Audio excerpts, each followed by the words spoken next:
महाराष्ट्र असा सुखाने नांदत असताना एक दुष्ट काल यवनाची वक्रदृष्टी महाराष्ट्रावर. महाराष्ट्र परकीय स्वारांच्या टाचेखाली भरडला जातो.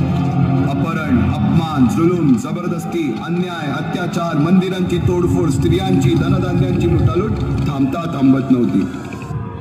जेव्हा आपल्याच घरात गोठ्यातली गाय आणि घरातील माय असुरक्षित होते, तेव्हा घरातलाच अंधकार मनात घर करून बसतो.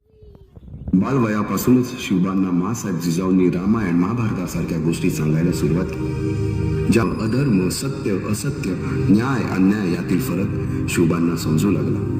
तसेच शस्त्रास्त्र व शास्त्र या शिक्षणासाठी शहाजी राजांनी अनेक कर्तबगार माणसे नेमली. जसे की दादोजी कोंडदेव, बाळकृष्ण पंत, रघुनाथ पंत, शामराज पंत अशा अनेक कर्तबगार माणसांच्या नेतृत्वाखाली महाराज बालवयापासूनच घडू लागले.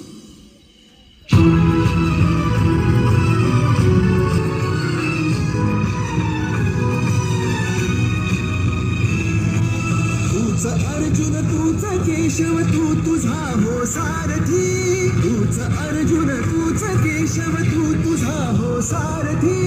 करुणी वारगणी वावर दे भूमीस आहुती. करुणी वारगणी वावर दे भूमीस आहुती. तूच अर्जुन तूच. शिवरायांनी असे सवंगडी त्या वयापासूनच पारखायला सुरुवात केली. मालुसुरे, सूर्याजी मालुसुरे, यसाजी कंक, सूर्याजी काकडे, बाजी जेदे आणि गड्यासमोर शिवबांनी शपथ घेतली स्वराज्याच्या बांधणीची.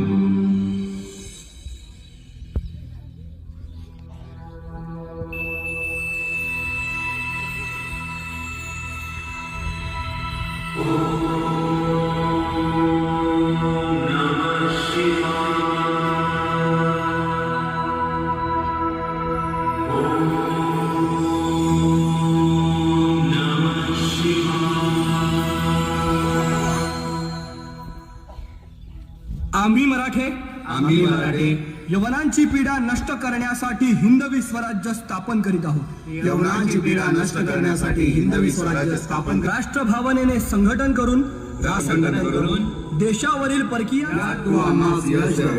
हे राज्य व्हावे ही तर श्रींची इच्छा. रायरेश्वरासमोर शपथ घेतली आणि स्वराज्याची गोडदोड सुरू झाली. तोरणा किल्ला घेऊन स्वराज्याचे तोरण बांधले.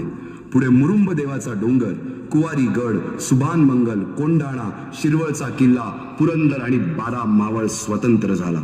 पुढे राजांनी पराक्रमाने जावळी देखील घेतली. परंतु त्यानंतर स्वराज्यावर ओढवले भले मोठे संकट. ते संकट म्हणजे अफजल खान.